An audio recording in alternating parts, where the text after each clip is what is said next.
بسم الله الرحمن الرحیم. د مایکروسافټ ایکسل پروګرام پښتو زده کړې ته ښه راغلاست. تېره ورځ موږ تاسو په ایکسل پروګرام کې پر ډیټا ولیډیشن باندې کار کړی و. نن ورځ کنسولاډیټ وایو. کنسولاډیټ د څه لپاره کاریږي؟ دا د دې لپاره کاریږي که چیرې تا استحقاقونه جوړ کړي، ترتیب کړي دي. استحقاق و انشاءالله پیژنو. استحقاق د معاشاتو جدول، نو داسې هر وخت هم رسمي وظیفه واسطه بیا هم د استحقاق سره ډېر ښه سر خلاصېږي. نو که چیرې په یوه شیټ کې د یوې میاشتې استحقاق جوړ شوی، په بل شیټ کې د بلې میاشتې، دا په بل کې د بیا د بلې میاشتې، دغسې تر پایه پورې د هر څو میاشتو معاشونه که غواړې سره جمع کړې، په یوه شیټ کې مجموعه وباسې، بیا د دې کنسولاډیټ څخه استفاده کوو. اوس راځو دلته یو مثال وایو. مارچ سلري احمد وبخښئ نیم جاب سلري احمد ډاکټر او دا یې هم معاش. ډېرې خو مې نه کړې. خان خیر مثال دا یو موسسه ورکوي نه، موسسو معاشونه په لوړ وي. دغسې انجینر او دا هم څو روپۍ معاش لري؟ 10,000 سویه. ولي دا هم ټیچر لپاره کوي ده 15,000 روپۍ معاش. 15,000 شل مې کړې، شلي زه په کاري ده. ولي خان دا هم ډاکټر ده او د دې بیا څو روپۍ معاش ده؟ د دې بیا 20,000 روپۍ معاش. فرض که چې داسې یو جدول هم جوړ کړئ، نو دا ګوره د کومې میاشتې معاش نه شو؟ د مارچ میاشت. غواړم چې دا ټول کاپي کړم. کنټرول سی او دلته دې پیسټ کړو، کنټرول وي، بیا کنټرول سی کنټرول وي، بل شیټ ته بیا اضافه کړو، کنټرول وي، او په بل شیټ کې بیا مجموعه وباسو. ورته فکر هم ده. نو ګوره دا د مارچ میاشتې معاش شو او دا بیا د اپریل شو. اپریل او می، جون او بله کومه میاشت ده؟ بل خو نو دلته به ولیکو په د اخري شیټ کې ټوټل. اوس ګوره 1 2 3 4 د څلورو میاشتو معاشونه راخو په یو بل شیټ کې مجموعه باسو. په دې شیټ کې دا څنګه ایستل کېږي؟ اول خو کوشش وکړئ چې دا ډیټا ټوله داسې سلیپ انتخاب کړئ او دلته څلورم شیټ هم داسې انتخاب وکړو. ځکه چې کار مې یوازې له شیټ سره ده، له معاشاتو سره ده، او دلته به دا هم داسې انتخاب کړو او دا به هم داسې انتخاب. راځو په دې 5م شیټ کې دلته کلیک. په دې کې چې مې کلیک وکړئ، ډیټا ته راځو. په ډیټا کې کنسولاډیټ کمانډ ده. دا کمانډ چې مو واخیستی، موږ وایي دا شی که جمع که سره سم فنکشن کاروو. شی جمع که پر دې وکتور باندې کلیک کوو، دلته راځو څلورم شیټ اخلو. موږ وایي د دې څلورم شیټ ډیټا یا معلومات جمع که او دا له ځان سره اډ، او بیا پر دې وکتور باندې کلیک کوو. بیا راځو دریم شیټ ته. د دریم شیټ ډیټا هم موږ وایي شی که جمع که، ځکه چې دلته هم سم فنکشن کار کړی او دا هم له ځان سره اډ که په دې لیست کې یو ځل. بیا پر دې وکتور باندې کلیک کوو. دوم شیټ ته راځو. د دوم شیټ ډیټا یا معلومات هم داسې انتخابوو او بیا دلته پر شیش باندې کلیک کوو، پر اډ باندې کلیک کوو. بیا دلته دا وکتور باندې کلیک کوو. دا ګوره خپله انتخاب سو. والا ورکه چیرې تا انتخاب کړی، هغه بیا ډېر هوسایي رامنځته کوي. که چیرې د انتخاب نه یې کړی، وروسته هم کولی شي دا انتخاب، او له هغه نه وروسته پر اډ باندې کلیک. دا ګوره دلته کریټ لینک ټو سورس ډیټا. موږ وایي دلته د اړیکه یا ارتباط پیدا سي. په 5م شیټ کې موږ تاسې هغه اصلي سرچینه یا ډیټا چې ده، هغه معلومات هلته غواړو چې ټوټل یې وباسو، له هغه ډیټا سره د اړیکه پیدا سي. پر دې کمانډ باندې کلیک کوو او دا چې کوو اوکې کوو. داسې مو اوکې کړو، نو ګوره د ټولو میاشتو معاشونه راکړي په 5م شیټ کې مجموعه راته ښیي. دلته بیا ګوره یو آوټلاین هم پاله کېږي. که چیرې په دې مثبت علامه باندې کلیک وکړي، موږ وایي د احمد د څلورو میاشتو معاشونه ټول راته وښایه. دی راته ښیي چې په دې څلورو میاشتو کې ده ته 1.5 لک روپۍ حواله شوي په هره میاشت. که چیرې تغیر ولري، هغه ټول درته ښیي. په دې اووه میاشت کې مثال 100,000 په دې بل میاشت کې 1,500 په دې بل میاشت 10,000 روپۍ که چېرې تا تغیر ورته ورکړي خو هلته موږ تاسې په ټولو شیټونو کې یو قسم دغه معاشونه ورته اضافه کړي. مثال خان معاشونه راته وښایه، د ولي معاشونه راته وښایه د 4 میاشتو او د ولي خان معاشونه راته وښایه. نو ګوره ټول مکمل دلته د هرې میاشتې معاش جلا راته ښیي. او که چېرې دا دې نه وي په کار یوازې هغه مجمل یې په کار دلته په دې منفي علامه باندې بېرته کلیک وکړه هغه ټوله هایډ کېږي یوازې تا ته دلته چې ښیي مجموعه یا هغه ټوټال معاش درته ښیي چې هغه موږ تاسې د 4 میاشتو معاشونه سره یوځای کړي. نو دا کنسولاډیټ د څه شي لپاره کارېږي؟ د معاشاتو یا دغسې د نورو ډیټا یا د معلوماتو د یوځای کولو لپاره کارېږي. بل کمانډ د 3D مپ که غواړې چې له 3D مپ څخه استفاده وکړي بیا په دې کمانډ باندې کلیک کوو نو هلته بیا کولی شي په اکسل پروګرام کې ته 3D مپ استفاده کړي یا کار ځینې واخلي. دا نو دلته ګوره نورې نمونې هم لري که غواړې چې په بل شکل باندې ووینې دلته په دې کمانډ باندې سم کلیک وکړئ ورماپدانو چې انټرنیټ در سره پاله بیا ډېر ښه کار کوي. اوس فقط تا ته یو نمونه په لاس درکوي د دې مپ که انټرنیټ پاله هر هېواد کولی شي پیدا کړي دلته کې هر ولایت کولی شي سرچ کې پیدا کړي نو هغه بیا د چیش له لارې پیدا کوو د فایند لوکیشن له لارې پیدا کوو. که چېرې دلته ورته ولیکي مثال افغانستان دا هېواد راته پیدا کړه فایند باندې کلیک کوو مستقیما هماغه هېواد شی کوي درته پیدا کوي. په دې شرط چې تا سره به انټرنیټ کار وکړي او که چېرې انټرنیټ نه وي بیا دا نه پیدا کوي. نو یوازې دلته چې کارول 3D مپ کارول. بل کمانډ د انالایز ډیټا دا معلومات شی کوي معلومات ارزیابي کول.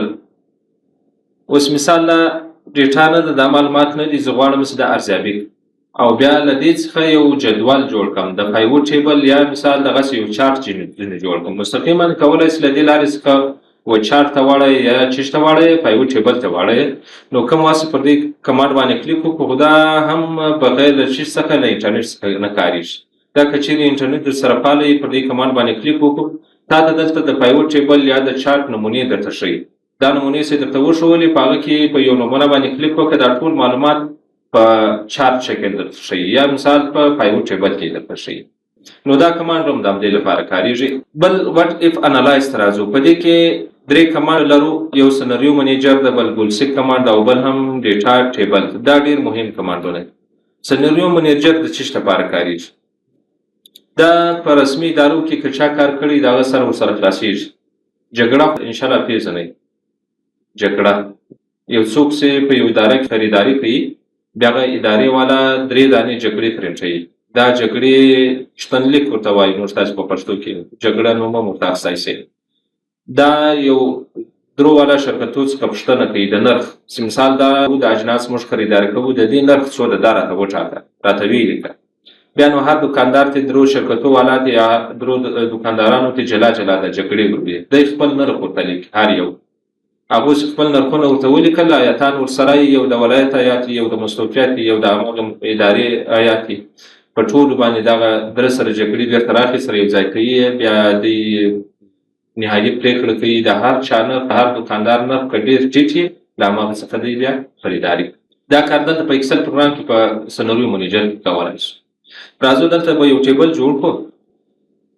اوس فرض که موږ تاسې د کمپیوټر سنټر لپاره ځینې اجناس خریداري کوو وبه لیکو آیټم کوانټیټي مقدار پرایس بل شی ټوټل. دلته به ولیکو مثال سی پي یو څو دانې 15 دانې قیمت یې څو ده. دلته کولی شئ ورله وره داسې تخمیني قیمت ورته وټاکئ. تخمیني قیمت مثال کېدای شي په دونه وي ورته وبه لیکو څو مثال سی پي یو په 1000 روپۍ 1000 شپې که 1000 روپۍ 1000. نو ټوټل بیا څنګه معلوموو؟ ټوټل موږ تاسې یو فارمولا ویلې وه د ضرب په یاد هم ده مساوي دا عدد به واخلو ضرب یې خو په څو کې په دې عدد کې بې ضرب نو بیا به ټوټل په لاس راکړي. نو 15 دانې سی پي یوګانې په 1000 روپۍ چې څو راځي 15,000 روپۍ راځي او پاتې څو مونیټر څو دانې خریداري کوو دا هم 15 دانې. او دلته به نرخ ورته ولیکو 2000 روپۍ. بیا کیبورډ او دا څو دانې 10 دانې نرخ یې 300 روپۍ. بیا هم ماوس دا 15 دانې نرخ یې څو ده 1.5 روپۍ. پروجیکټور خو نو ډېر ضرورت نه ورته پېښېږي 2 دانې لیکو نرخ یې څو وي 20,000 روپۍ.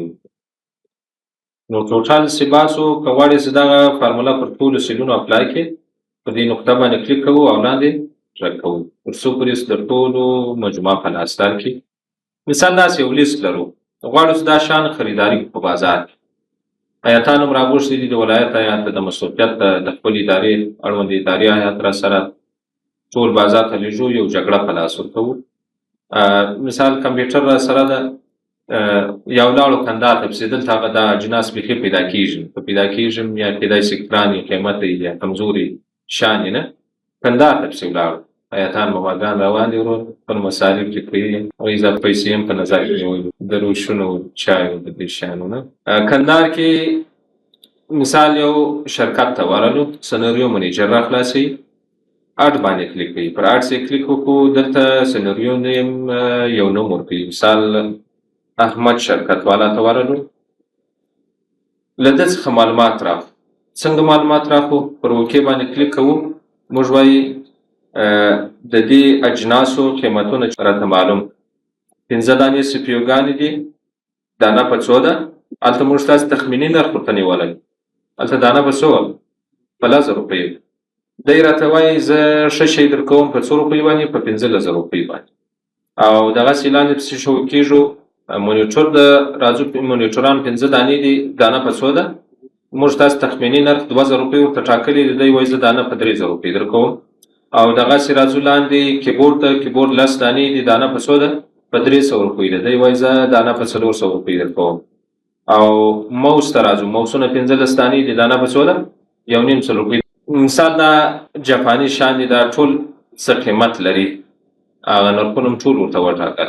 دغسې پروجیکټور ته راځو پروجیکټوران 2 دانې دي نو خو د دواړو 40,000 روپۍ راځي دانه په څو ده په 15,000 روپۍ. د یوه شرکت څخه نرخ واخیستی دا له ځان سره اضافه کوو اډ باندې کلیک کوو داسې مو اډ کوي بل شرکت ته وځو بل شرکت بیا د چا په نامه ده د وهاب شرکت په نامه ده. بیا پر اوکې باندې کلیک کوو راځو دلته دا نرخونه ورته اضافه کوو وهاب وایي زه سپیو درکوم په څو روپۍ باندې په 11,000 روپۍ باندې 11,000 شوې. ښه بیا مونیټور ته راځو مونیټوران 15 دانې دي دانه په موږ تاسې 2000 روپۍ نرخ ورته نیولی وو دی وایي زه په 1500 روپۍ باندې دغه درکوم مونیټور دا کمزوري شیان دي نه. بیا کیبورډونه دي په 300 روپۍ دي دی وایي دا په 1.5 روپۍ درکوم او دغسې موسونه دي په 1.5 روپۍ دي دا په 120 روپۍ نرخ ته ورته ټاکو یا نه. او مونیټوران دي پروجیکټوران 2 دانې دي دانه په 60,000 روپۍ ده په 15,000 روپۍ ده. صحیح شو دا نرخ هم له ځان سره اضافه کوو یعنې له 2 دکاندارانو څخه یا له 2 شرکتونو څخه نرخونه واخلو په اصل کې باید دا له 3 دکاندارانو څخه نرخ واخیستل شي. بیا راځو یو بل شرکت والا ته ورځو بل شرکت د چا په نامه ده د بریالي په نامه ده.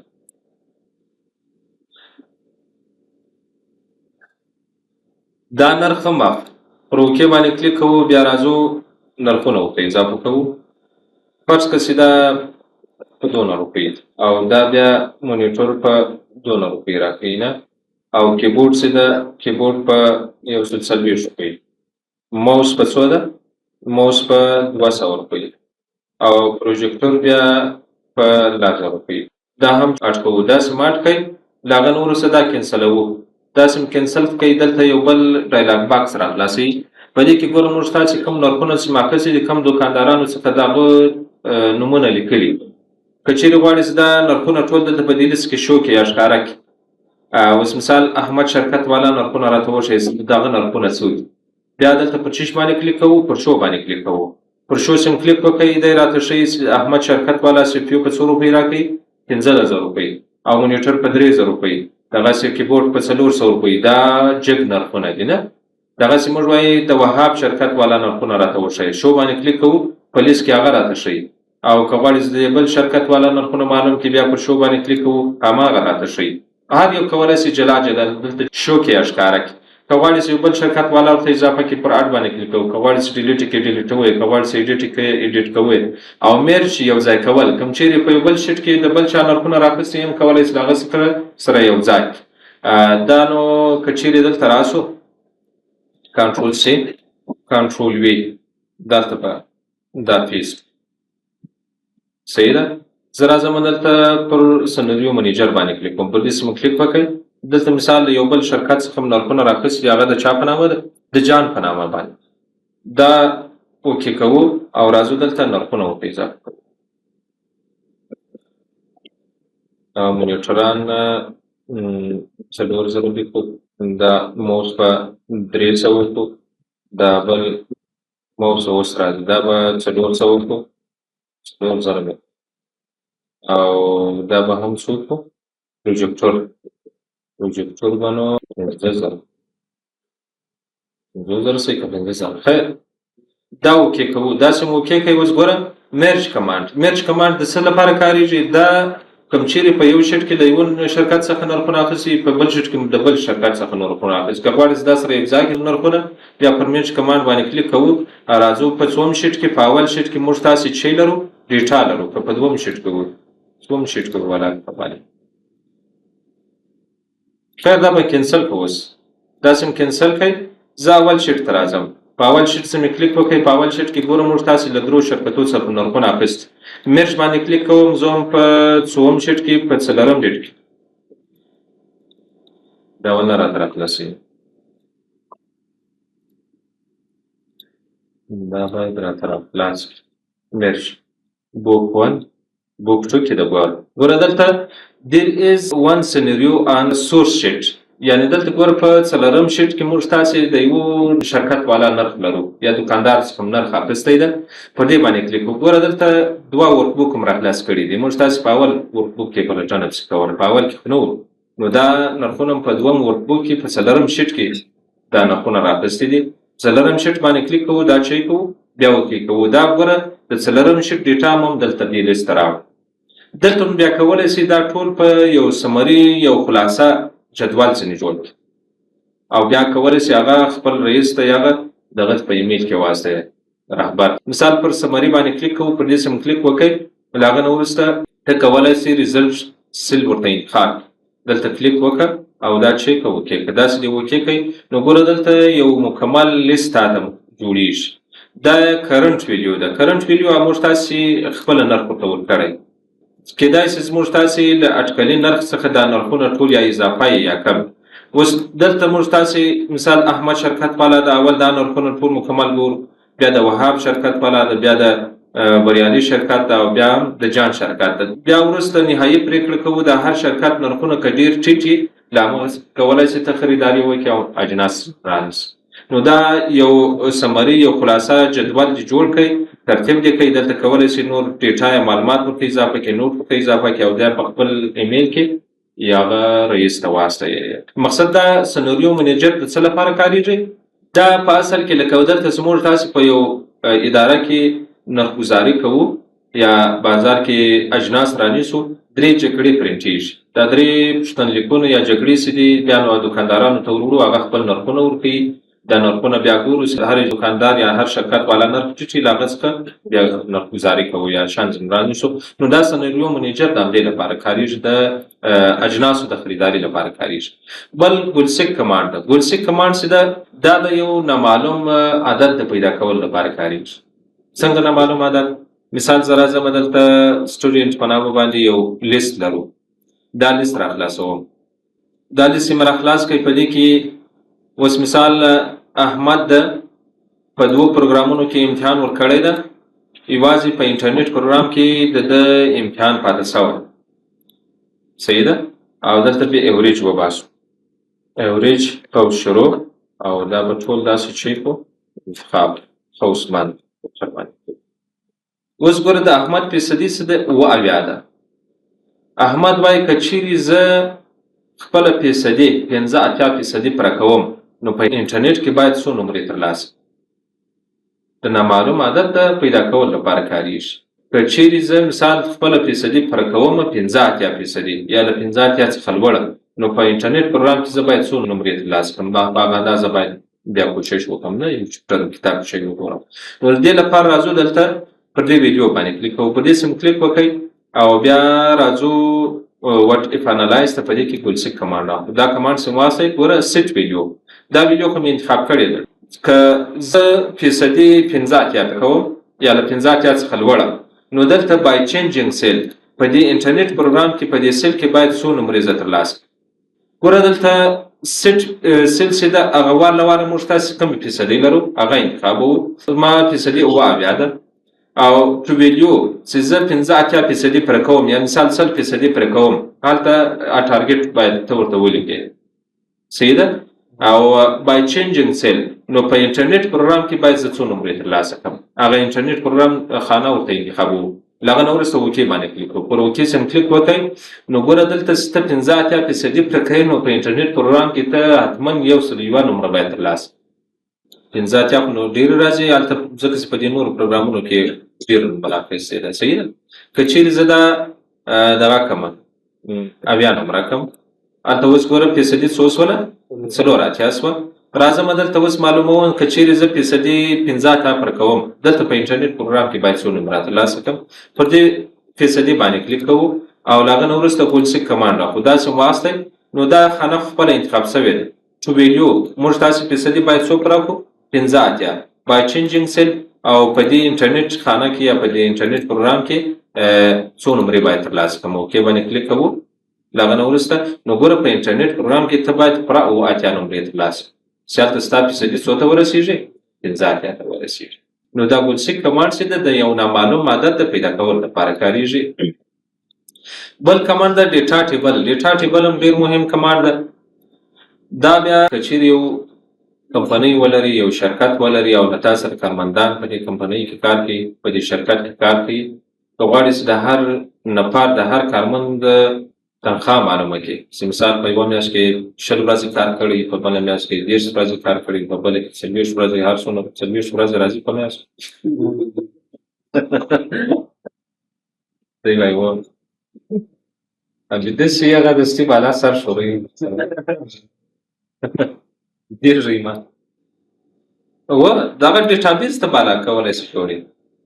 ډیټابیس ګور دلته ویل کېږي د ډیټا یا د معلوماتو د انټري کولو لپاره یو منظم ټیبل جوړول. دې ته ډیټابیس ویل کېږي. هغه که ډیټا ټیبل له لارې جوړې، که چیرې ساده ټیبل له لارې جوړې، که د فایبر ټیبل له لارې، هغه ټولو ته ډیټابیس ویل کېږي. راځو دلته یو جدول جوړوو. ورته لیکمه مارچ، اپریل، مئی، جون، جولای دغسې لیکل کېږي، اګست، سپټمبر، دغونه صحیح دي. ښه ورته متوجه سئ. اول راځو دلته یو جدول جوړوو، یو فورمول کاروو. یو عدد دلته لیکو، بل عدد دلته لیکو. یعنې ګوره په اول کالم کې په اول او په دوم کالم کې موږ تاسې یو عدد لیکلی ده. غواړم چې دا دواړه دلته سره ضرب مساوي دا یو عدد واخه ضرب یې که په څو کې؟ په دې یو عدد کې ضرب. انټر باندې کلیک. دا یې فورمول شو. یو سر ضرب کې څو راځي؟ هغه یو راځي. اوس مثال یو نفر ده په مارچ میاشت کې له موږ سره 20 ورځې کار کړی، په اپریل کې دا مې شی لیکلی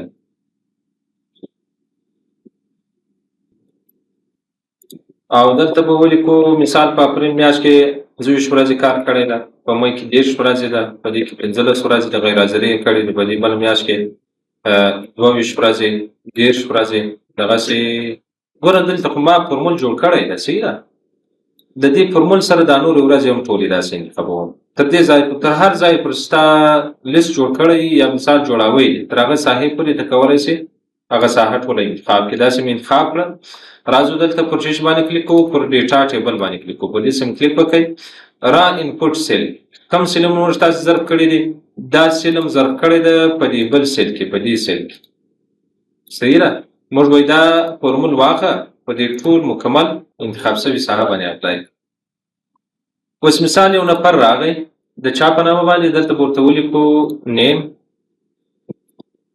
جاب. د احمد په نامه یو نفر راغی دا ډاکټر د موږ تاسو سره د ورځې په 100 روپۍ کار کوي په 1500 روپۍ باندې کار کوي. نو هلته د په مارچ میاشت کې 100 ورځې کار کړی ده، په اپریل میاشت کې 25 ورځې کار کړی ده. نو د دې ټولو میاشتو معاشونه مکمل ورته معلوموي ورته بس. بل نفر بیا ولي په نامه باندې ده دا انجینر ده د ورځې په 100 روپۍ په 300 په 350 روپۍ باندې له موږ تاسو سره روزانه کار کوي. خو غواړي چې د دې نفر د هرې میاشتې معاشونه ټول مکمل معلوم کړي چې په هره میاشت کې څونه ورځې کار سره کړی، انټر باندې کلیک وکړو. نو تا مکمل ټیبل جوړ کړئ، فقط چې ته ډیټا ته ضرورت لري ډیټا ورته انټري کړي. نو په دې ترتیب باندې په دې شکل باندې کولی شي تر پایه پورې دا معلومات ورته انټري کړي، ورته اضافه کړي.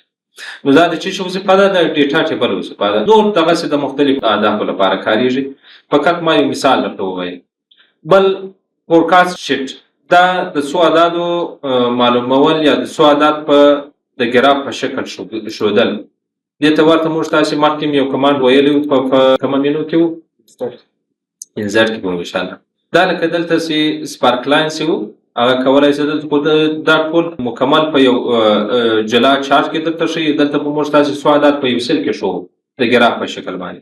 اوس مثال زه غواړم چې دا عدد شی کړم د ګراف په شکل باندې وښایم. بیا په چیش باندې کلیک کوو، دلته په ډیټا کې پر فورکاست باندې کلیک کوو. دې سم کلیک وکړئ، د لاین په شکل یې ښیي، د کالم په شکل یې ښیي. هغه کولی شي په دې شکل باندې دا چی کړي، دلته معلومات وښیي د ګراف په شکل باندې. بل آوټلاین ده. آوټلاین هم ډېر وسا ده. که غواړئ چې ډیټا ته آوټلاین اضافه کړي یا مثال د راګانو لپاره یا د کالمونو لپاره دلته موږ یو ځای ټیبل جوړ کړی و چې هغه کوم ګروپ 1 کې و. دا خو نه ده ګروپ 1 یا دا نه بل یو به راخلاص کړو. په دې کې به انشاءالله شیټ 1 دا داسې یو لیست هم جوړ کړی ده. نه آیټم د سی پی یو یوه سی پی یو دلته اضافه شوې ده، بله سی پی یو مثال راځم را ورته اضافه کوم. راځو دلته په انزرټ باندې کلیک کوو، انزرټ شیټ را یوه را دې چې شي مکمل اضافه شي او دلته به یو کالم سي ورته اضافه کړو. اوس مثال یو لیست مې جوړ کړی ده. آیټم ده دغسې کمپنۍ ده. دلته یو ځای سی پی یوګانې دي د ډیل کمپنۍ، بل ځای سی پی یوګانې دي هغه بیا د ایچ پی کمپنۍ. دا کوانټیټي بیا هم ورته معلومه کړو او پرایس بیا هم معلوم. ټوټل نو بیا څنګه معلومیږي؟ دا عدد به ضرب کړو په دې عدد نو بیا ټوټل په لاس راکړي. صحیح شو؟ دغسې اوس مثال مونیټران هم د مختلف قسمه کمپنیو دي. صحیح ده؟ د 3 کمپنیو دا خریداري کوو. را به سو دلته به یو بله را ورته اضافه کړو، انزرټ شیټ را مونیټر. دا د کومې کمپنۍ ده؟ دا د سونی کمپنۍ او دا هم د ایچ پی کمپنۍ او یو به بل پسې ورته اضافه کړو انزرټ شیټ او بیا به ولیکو مونیټر. دا بیا د ډیل کمپنۍ ده. صحیح ده؟ دا څو دانې دي د سونی کمپنۍ؟ 4 دانې خریداري کوو او د ډیل کمپنۍ دا مثال 6 دانې خریداري کوو. زه راځم د دې ټوټل هم چی کوم بس. پرایس خو نو بیا خپله ورته ورکړې 2000 او 300 او دلته بیا ټوټل وباسو مساوي دا عدد به ضرب کړو په دې عدد کې. نو به فورمول جوړ سي. دا به 8000 روپۍ سي، دا نورې به څو سي؟ هغه به 18000 روپۍ سي. مثال داسې یو جدول لرو. دا جدول ټول داسې انتخابوم. راځو دلته ډیټا ته، په ډیټا کې بیا پر آوټلاین باندې کلیک وکړو. پر آوټلاین مې کلیک وکړئ. اول سب ټوټل یې جوړوم. سب ټوټل خو انشاءالله پیژنئ. یو ګرین ټوټل ده، بل سب ټوټل ده. سب ټوټل فرعي ټوټل ته ویل کېږي، فرعي مجموعې ته ویل کېږي. مثال سی پی یوګانې دي، دا یو ګروپ ده. د دې ګروپ مجموعه چې راته وباسي دې ته سب ټوټل ویل کېږي. د سی پی یوګانو ټولو مجموعې ته سب ټوټل ویل کېږي. جلا ټول مونیټرانو یو ځایي مجموعې ته بیا سب ټوټل ویل کېږي او دغسې د نانورو اجناسو دغو ته هم سب ټوټل ویل کېږي. که چیرې په پای کې بیا موږ تاسې ټولي مجموعه وباسو هغه ته بیا ګرین ټوټل ویل کېږي. راځو دا ټول مکمل جدول داسې انتخابو او دلته بیا پر سب ټوټل باندې کلیک وکړو. پر سب ټوټل څخه کلیک وکړئ. زه غواړم چې شی سره جمع کړم، ټوټل یې سره جمع کړم. او دلته مجموعه بیا په چش کې باسو په ټوټال کې باسو فقط پر اوکې باندې کلیک وکړئ پر اوکې سره کلیک وکړئ اوس ګوره دلته سپیوګانې خو موږ تاسې دوی دانې سپیوګانې د ډیل کمپنۍ خریداري کوو 15 دانې بیا د ایچ پی کمپنۍ دي د هر یو جلا نرخ ده مثال د یو ټوټال مجموعه 18000 روپۍ کېږي او د بل د 50000 روپۍ کېږي 10000 او 50000 روپۍ دا سپیو ټوټال مجموعه څو راځي 50000 روپۍ راځي نو د ډیل کمپنۍ او د ایچ پی کمپنۍ د ټولو سپیوګانو مجموعه سره یو ځای کې 50000 روپۍ کېږي دغسې مونیټران دي ټول سره یو ځای کړي دي 14000 روپۍ راځي دغسې کیبورډونه دي دغسې دا نور اجناس دي نو ګوره دلته یو آوټلاین هم اضافه کېږي آوټلاین خپل اتوماتیک ورسره اضافه کېږي که د دې سپیوګانو سره کار نه وي مثال یوازې د سپیوګانو مجموعه مې پکار د مونیټرانو مجموعه مې پکار دغسې د نورو اجناسو مجموعه حساب مې پکار نو دلته تا ته په دې جدول کې یوازې څه شی ټوټال درته ښیي نرخ درته ښیي صحیح ده که د دې سره هم کار نه وي ټوله کلي مجموعه چې هغه ته بیا ګرین ټوټال ویل کېږي دا سب ټوټالونه مې نه دي پکار یوازې دې ماته چې شو څه په دې جدول کې په دې لیست کې مثال زه غواړم چې سږ کال خریداري وکړم د دې سنټر لپاره دا اجناس خریداري کوم ماته وښیه په دې لیست کې 100 روپۍ مصرف ورباندې راځي هغه مجموعه کلي مجموعه یې راته وښیه دی راته ښیي چې ټولې 1,02,250 افغانۍ مصرف ورباندې راځي دا موږ تاسې د اجناسو لپاره مثال نرخ ټاکلی دی او که غواړئ چې ټول مکمل جدول دې شو سي یا سب ټوټالونه دې شو سي هغه به یوازې سب ټوټال درته ښیي او که غواړئ چې اجناس دې هم شو سي بیا په دې مثبت علامو باندې کلیک کوو ټول مکمل لیست بیا درته ښیي نو دا د څه شي وظیفه ده د آوټلاین وظیفه ده ګروپ چک ګروپ کول د سپیوګانې یا له ګروپ څخه ایستل یا یو ګروپ ځینې جوړول اوس ګوره دلته دا یو ګروپ ځینې جوړ شوی دی له سپیوګانو څخه که چیرې دلته په دې آوټلاین باندې کلیک وکړو منفي علامه باندې دا ګروپ هایټ کېږي که چیرې بیا په مثبت علامه کلیک وکړو بېرته څه کېږي شو کېږي زه غواړم چې دا له ګروپ څخه وباسم ان ګروپ باندې کلیک کوو او دا ګروپ هم په را باندې اضافه کړی دی دا باید څه شي ایسته شي که غواړئ چې بېرته دا ګروپ ورته اضافه شي آوټلاین ته راځو په دې باندې کلیک کوو بیا پر ګروپ باندې کلیک کوو زه غواړم چې دا بېرته سپیوګانې چیک کړم په را باندې یو ګروپ ځینې جوړ نو دلته یو ګروپ ورته اضافه کېږي او که غواړئ چې بېرته دلته دا کوم ډیټا یا معلومات چې دي شو ډیټایل شو کول او هاید ډیټایل چی کول هایډ کول دلته هم کولی شي دا معلومات هایډ کړي او دلته هم کولی شي د دې منفي علامې په واسطه باندې معلومات ټول چی کړي هایډ کړي یا شو کړي او بېرته که چیرې دلته پر شو ډیټایل باندې کلیک وکړو او معلومات بېرته چی کېږي ښکاره کېږي یا شو کېږي مقصد پر هر ګروپ باندې سم کلیک کړی دا مربوطه ګروپ معلومات ټول شو کېږي درسره بس ته کې پسې وایاست